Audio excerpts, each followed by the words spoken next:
What if I told you the Bible is so much deeper than you think? You know the story of Jesus walking on water in Mark 6:48 through 51? Well, a lot of us have heard this story and we just sit up and think about it as if Jesus is trying to get us to understand that you have to have faith to be able to walk with him. And yes, that's a cool message to take away from it, but what if I told you there was something so much deeper than that?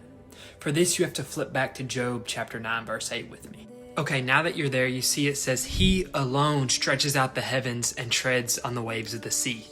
Now, who is Job talking about? He's talking about Yahweh, the God of Israel, the one and only true God. He is saying he is the only one who treads on the waves or walks on water. And what does Jesus come in the New Testament and do? He walks on water. But that's not all. If you notice in Mark chapter 6, Mark mentions that Jesus was going to pass by the disciples. Well, why in the world would Jesus pass by the disciples? Well, if you keep reading in Job chapter 9, you see in verse 11 that Job doesn't perceive God as he passes by.